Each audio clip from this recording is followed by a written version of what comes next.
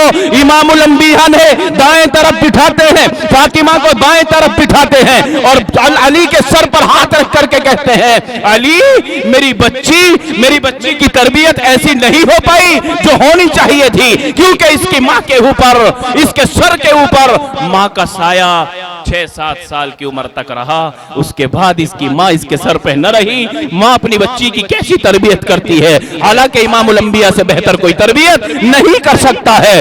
علی اگر میری بچی سے, اگر میری بیٹی فاطمہ سے تیری خدمت میں کوئی کمی آ جائے تو اسے درگزر کر دینا, اسے معاف کر دینا. اس کے سر کے اوپر ماں کا سایہ نہیں ہے. حضرت علی رونے لگتے ہیں, امام الکونین یہ کیسی باتیں کرتے ہو, میں آپ کی بیٹی کی لغزشوں کو تلاش نہیں کرنے والا, میں چوکوں کو دیکھنے والا نہیں, میں تو خود ڈر رہا ہوں. میں غریب آدمی ہوں اور امام الانبیاء کی بیٹی میرے نکاح میں آ رہی ہے, میں اس کی کیسے خدمت کر سکوں گا. اللہ کے نبی نے گردن گھمائی اور فاطمہ کے سر پر ہاتھ رکھا اور کہا, میری بیٹی علی کو میں جانتا ہوں, علی میرے ہی گھر میں پلا ہے. علی امیر آدمی نہیں ہے, وہ بہت غریب آدمی ہے. کبھی اس کو پریشان مت کرنا, بڑی بڑی ڈیمانڈ مت کرنا, بڑے فیصلے مت لینا. علی بھوکا نہ رہے چاہے تجھے بھوکا رہنا پڑ جائے. یہ وصیت کون کر رہا ہے؟ آج وصیت کیا ہوتی ہے؟ اگر بیٹی اپنے سسرال میں سے ماں کو فون کر دے, امی جان آج ساسو نے یوں کہہ دیا, نند نے یوں کہہ دیا, شوہر نے یوں کہہ دیا, دیور نے یوں کہہ دیا, تو ماں بجائے اس جھگڑے کو مٹانے کے بہانے کا کام کرتی ہے. میری بیٹی اگر آئندہ تجھے کوئی کچھ کہے مجھے بتا دینا, تیرا ابو کو بھیج دوں گی, تیرے بھائیوں کو جمع کر دوں گی. یہ جھگڑا اٹھانے والی بات ہے, ورنہ ماں کو کہنا یہی چاہیے کہ اپنی ہی بیٹی کو سمجھا کر, اپنی ہی بیٹی کو کہہ کر, بیٹی جو تیرا سسر ہوا ہے وہ تیرا باپ ہے, جو تیری ساس ہوئی ہے وہ تیری ماں ہے, جو تیری ننند ہے وہ تیری بہنیں ہیں, اور جو تیرا شوہر ہے اس کی خدمت تو تیرے اوپر واجب ہے. سیدہ فاطمہ الزہرا رضی اللہ تعالی عنہا سر پر مبارک ہاتھ ہے, کہا کہ بیٹی میرا علی غریب ہے, اس سے کبھی بڑی فرمائش مت کرنا, خود بھوکی رہ لینا, خود بھوکی رہ لینا, لیکن اس کے اوپر فاقہ نہ آئے تو مصیبت بھر لینا, لیکن علی کو مصیبت میں نہ ڈالنا. چنانچہ یہ ساری وصیتیں اور نصیحتیں ہو گئی, رہنا سہنا شروع ہوا. ایک وقت ایسا آیا مسلمانوں, اسوڑا کی سرزمین پر بیٹھے ہوئے میرے نوجوانوں اور بزرگوں, میری ماں اور بہنوں, یہ 14 بچیاں کہو انشاءاللہ یہ سیدہ فاطمہ الزہرا کی سیرت کو پوری دنیا میں پھیلانے کا کام کریں گی, کہو انشاءاللہ. اللہ ایسے مدرسوں کو دن دونی رات چوگنی ترقیات سے مالا مال کرے. حضرت فاطمہ اس بات کو سن کر کڑ کر کے رونے لگی. امام الانبیاء ماں کا سایہ تو نہیں, لیکن آپ نے میری تربیت میں کوئی کمی نہیں چھوڑی, آپ نے مجھے پالنے پوسنے میں کوئی کمی نہیں چھوڑی, مجھے ماں کا احساس ہونے نہیں دیا, کبھی مجھے ماں کی یاد آنے نہیں دی, آپ نے میرا وہ خیال رکھا. چنانچہ نکاح ہوا, نکاح ہونے کے بعد اپنے گھر میں جا کر رہنا سہنا شروع ہوا. غربت کا یہ عالم ہے. ایک مرتبہ حضرت علی رضی اللہ تعالیٰ فجر کی نماز کا وقت ہے, آپ دروازے سے باہر آتے ہیں, ابھی جیسے ہی باہر قدم رکھا اور آپ باہر آئے ہیں, اندر سے ایسی آواز آئی جیسے اوپر سے کوئی چیز گرتی ہے اور گرنے کی آواز آتی ہے. علی واپس ہو جاتے ہیں, دروازہ کھول کر دیکھتے ہیں امام الانبیاء کی لخت جگر سیدہ فاطمہ الزہرا مصلی کے اوپر چیت پڑی ہوئی. حضرت علی نے دیکھا کہ فاطمہ ہوش میں نہیں ہے. میری ماں اور بہنوں, تینوں ٹائم کھانا پینا کر کے بھی ہم نماز کے فریضے کو ادا نہیں کر رہے. وہ سیدہ فاطمہ الزہرا بے ہوشی کی حالت میں ہیں. حضرت علی پانی لاتے ہیں, پانی کا چھیٹا دیتے ہیں, فاطمہ کی آنکھ کھلتی ہے. میرے سرتاج آپ تو نماز کے لیے گئے تھے, آپ کیوں واپس ہو گئے؟ کہا کہ فاطمہ تمہیں کیا ہوا, تم مصلی پر کیوں گر گئی ہو؟ حضرت فاطمہ کی زبان سے اس وقت یہ نکلا, علی 3 دن ہو گئے ہیں, 3 دن سے کچھ کھایا نہیں نہیں ہے، نہ کھانے کی وجہ سے میرا پیٹ کمزور ہے، میں برداشت نہ کر سکی، میں نماز کے لیے جیسے ہی کھڑی ہوئی میں برداشت نہ کر سکی، اپنی کمر کو نہ روک سکی، بھوک کا عالم یہ ہے کہ مصلے پر گر کر کے بے ہوش ہو گئی۔ حضرت علی کا رنگ پیلا پڑ گیا، سوچا کیونکہ امام الانبیاء کی عادت شریفہ تھی، جب آپ فجر کے معمولات سے اور نماز سے اور فرائض سے اور تمام وظائف سے فارغ ہو جاتے تو اپنی بیٹی کے یہاں ملاقات کے لیے آتے تھے۔ حضرت علی پریشان ہو گئے، اگر امام الانبیاء اس حالت میں آ گئے، اگر امام الانبیاء اس حالت میں آ گئے اور فاطمہ نے کہا کہ آج مجھے 3 دن کا فاقہ ہے، امام الانبیاء کے سامنے کیسے نگاہ اٹھاؤں گا، کیسے گردن اونچی کر دوں گا؟ اللہ کے نبی صلی اللہ علیہ وسلم اپنی عادت کے مطابق اس دن بھی پہنچے ہیں، چنانچہ حضرت علی نے ارادہ کر لیا نماز پڑھ کر آج دعا میں شریک نہیں ہوں گا، وظائف نہیں پڑھوں گا، نفلیں نہیں پڑھوں گا۔ اپنے غلام سے کہہ دیا نماز پڑھتے ہی فوراً باہر نکلنا ہے، ہمیں کوئی تجارت کرنی ہے۔ دائیں دیکھا بائیں دیکھا، علی پر 2 روپیے بھی نہیں ہے، یہ خالی ہے، غریب ہے، حیدر کرار ضرور ہے، فاتح خیبر ضرور ہے، یہ نبی پاک صلی اللہ علیہ وسلم کا داماد رسول ہے، لیکن جیب میں کچھ نہیں ہے۔ اور ارادہ یہ ہے کہ امام الانبیاء کے گھر جانے سے پہلے کچھ نہ کچھ گھر پہنچ جائے تاکہ فاطمہ کھا لے اور میری شکایت وہاں اس عدالت تک نہ پہنچے۔ چنانچہ آپ مسجد سے باہر آ گئے، اللہ کے نبی اور تمام صحابہ اور دیگر عبادات میں لگے رہے، آپ کے ساتھ آپ کا غلام ہے، آگے کو چلے۔ ایک لمبے قامت والا، سفید پوش والا، سفید ریش والا، عمامے والا، خوبصورت نوجوان اپنے ہاتھ میں رسی پکڑے ہوئے ہیں اور ایک خوبصورت اونٹ ہے، آواز لگا رہا ہے کوئی ہے خریدنے والا جو اس اونٹ کو خرید لے۔ غلام نے بھی دیکھا، حیدر کرار نے بھی دیکھا کہ اتنا خوبصورت اونٹ تو مکے کی زمین پر ہے ہی نہیں، مدینے کی زمین پر ہے ہی نہیں، یہ ایسا اونٹ کہاں سے آیا؟ لیکن اے میرے غلام، جیب میں تو کچھ ہے نہیں، خریدنے کا ارادہ تو اس کو دل چاہتا ہے کہ خرید لیا جائے۔ حضرت علی مایوسی کا عالم، کیونکہ جیب میں کچھ نہیں ہے، خریدنے کی بات جبھی تو کرے جب جیب میں کچھ ہو۔ برابر سے گزر رہے تو اونٹ والا کہتا ہے کہ علی کیا یہ اونٹ اچھا نہیں لگا، اس کو خریدنا نہیں چاہتے؟ حضرت علی نے کہا خریدنا تو چاہتے ہیں، اسی نیت سے نکلے ہیں کہ ہم کچھ نہ کچھ حاصل کر لیں، لیکن جیب میں کچھ نہیں ہے، خریدے تو کیسے خریدیں؟ وہ اونٹ والا کہنے لگا علی کوئی بات نہیں، آج نہیں ہے پھر دے دینا، ادھار لے جاؤ، ادھار کی شکل میں لے جاؤ۔ چنانچہ حضرت علی نے کہا کہ جب ادھار کا بھی نمبر آیا تو بتائیے کتنی رقم اس کی ہے؟ رقم دی اس کی 200 دینار۔ کتنی؟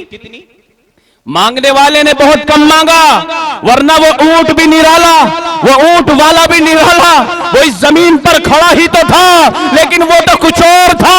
حضرت علی نے 200 دینار میں اس اونٹ کو اپنے قبضے میں کر لیا، رسی ہاتھ میں لی ہے۔ دل تو یہ چاہتا تھا اس اونٹ کو نہ بیچا جائے، لیکن غلام سے کہتے ہیں اونٹ بڑا خوبصورت ہے لیکن ضرورت اس سے بھی کہیں زیادہ ہے، اس کو بیچنا بھی ہے۔ اگر یہ 205 دینار کا بھی بک گیا، 200 اس کے واپس کر دیں گے، 5 دینار کا کھانا خریدیں گے، فاطمہ کے پاس لے جا کر نبی کے آنے سے پہلے اس کے پیٹ میں کچھ پہنچ جائے گا۔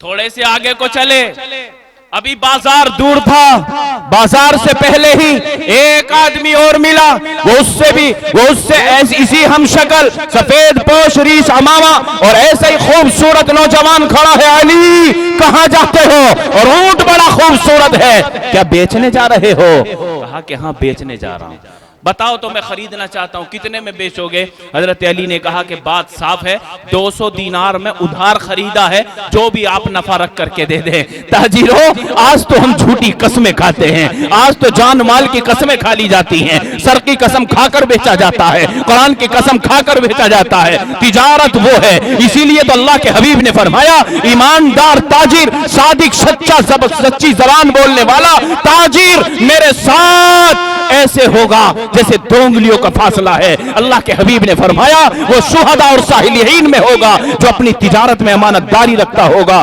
بہرحال وہ خریدنے والا کہنے لگا کہ حضرت علی اس اونٹ کو ہم 300 دینار میں خرید رہے ہیں۔ کتنے میں؟ زور سے بولو، آواز نہیں آئی ابھی۔ 300 دینار میں کتنا منافع ہو گیا؟ 100 دینار، 200 تو وہاں جانے، حضرت علی نے 200 غلام کے ہاتھ میں دیے، لے جس سے ادھار خریدا تھا دے کر کے آؤ۔ غلام نے ساری گلیوں میں چکر کاٹا، مدینے کی گلیوں میں چکر کاٹا، وہ ادھار بیچنے والا نہ ملا۔ آپ کھانے کی تلاش میں لگ گئے، آپ نے کچھ کھانے کے لیے لیا۔ روایتیں موجود ہیں کہ کچھ ایسا کھانا تھا کہ سیدھے دسترخوان پر رکھ کر کھائے جانے کے لائق تھا، کچا آٹا بھی اس میں تھا، کچھ پکا ہوا بھی تھا۔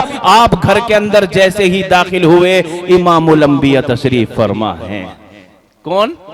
ہم سب کے رشد و ہدایت کا چراغ دنیا میں لانے والے امام الانبیاء، تمام عالم جس کے صدقے طفیل میں بنا، ذرے سے لے کر پہاڑوں تک، پہاڑوں سے لے کے ذرے تک، جس کے صدقے میں یہ کائنات وجود میں آئی، جناب محمد الرسول اللہ۔ سب پڑھو صلی اللہ علیہ وسلم۔ خود پہلے ہی تشریف فرما ہے۔ علی تو مشن میں پھیل ہو گئے، چاہتے کیا تھے کہ نبی کے آنے سے پہلے روزی گھر میں آئے تاکہ فاطمہ کھا لے، لیکن علی لیٹ ہو گئے۔ امام الانبیاء تو پہلے ہی بیٹھے ہیں، بائیں طرف سیدہ فاطمہ بیٹھی ہیں، اور حضرت علی کو جیسے ہی دیکھا امام الانبیاء ہنس پڑے، حضرت فاطمہ بھی مسکرانے لگی۔ علی کے سمجھ میں نہیں آیا یہ مسکان کیسی ہے، فاطمہ نے شکایت کی ہوگی تو اس پہ تو غصہ آنا چاہیے تھا، مجھے کہنا چاہیے تھا۔ علی تو بہادر ہے، اپنی بیوی کے کھانے کا بھی انتظام نہ کر سکا، یہ ہونا چاہیے تھا کہ نہیں ہونا چاہیے تھا؟ یہی تو عقل کا تقاضا تھا۔ لیکن اللہ کے نبی کے سامنے جب علی آ کر کے کھڑے ہوئے، امام الانبیاء کچھ کھانا لے کر آیا ہوں، آپ بھی کھائیں گے ہم بھی کھائیں گے، دسترخوان بچھانے کا حکم فاطمہ کو دے رہے۔ اللہ کے حبیب نے فرمایا سوڑے والو، علی دسترخوان بھی بچھے گا، کھانا بھی کھائیں گے، لیکن یہ بتاؤ اونٹ کا واقعہ تم بتاتے ہو یا میں بتا دوں؟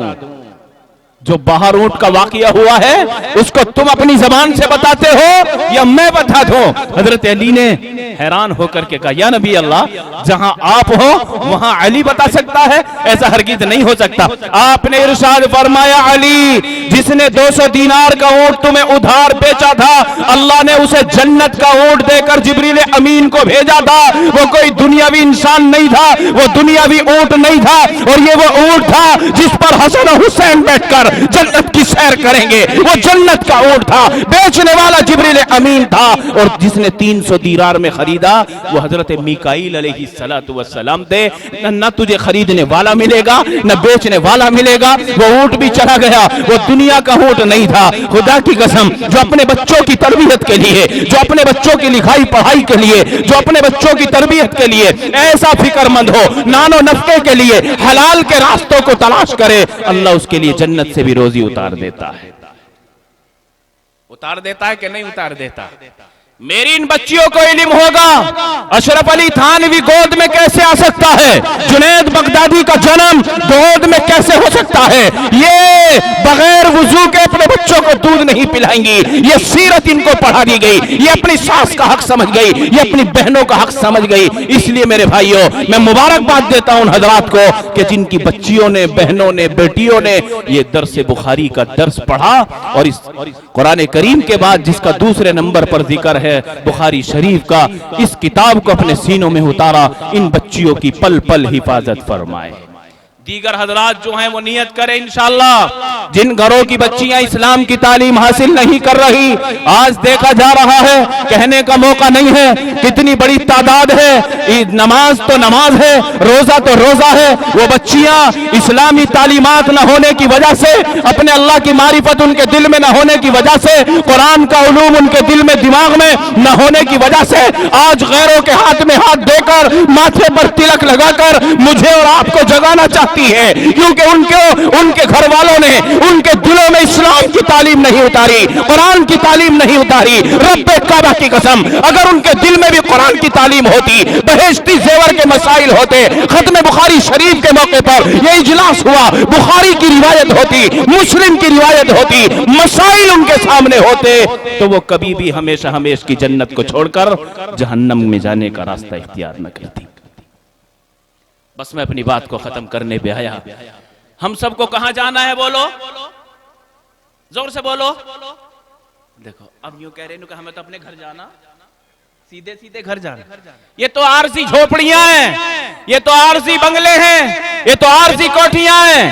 آج حشاش بشاش بیٹھے ہیں، نہ جانے کل کا سورج کون سی آنکھ ہے ایسی جو دیکھ پائے گی، کون سی آنکھ ہے جو نہیں نصیب ہوگا، کون ہے جو عصر کی نماز تک جینے کا اور عصر کی نماز تک زندہ رہنے کا دعویٰ کرے گا، کسی کو نہیں پتا۔ کل نفس ذائقۃ الموت، ہر جاندار کو موت کا ذائقہ چکھنا ہے۔ ہمیں کہاں جانا ہے؟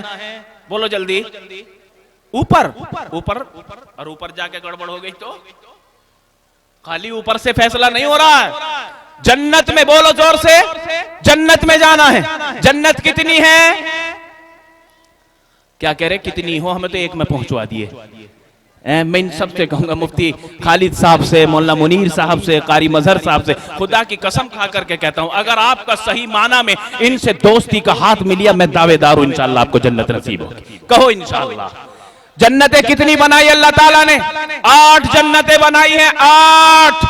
یہ امت کتنی مبارک ہے، آدم سے لے کر عیسیٰ تک جتنے نبی آئے ان کی امتیں آئی، ان کی جنت کی ڈیمانڈ دیکھو اور اپنی دیکھو۔ اللہ قرآن میں کہتا ہے، اللہ قرآن میں کہتا ہے کہ پیغمبر آپ آسمان سے ہوتے ہوئے دوسرے آسمان، تیسرے آسمان، اللہ کے نبی معراج پہ گئے ہیں نا، ہر آسمان پر کسی نہ کسی نبی سے ملاقات ہوئی، پہلے پر حضرت آدم، پھر عیسیٰ، موسیٰ، ہارون، ابراہیم اور اسی طرح حضرت ادریس، ان حضرات سے ملاقات ہوتے ہوتے وہاں تک پہنچ گئے۔ اللہ کے نبی کہتے ہیں کہ یا اللہ 7 آسمان سے گزروا دیا، سدرۃ المنتہا پڑھا گیا۔ اللہ کہتا کہ میرے محبوب ابھی تو 7 آسمان کو پار کر کے آئے ہو، ابھی تو 8 جنت کو بھی دیکھنا ہے۔ کہو سبحان اللہ۔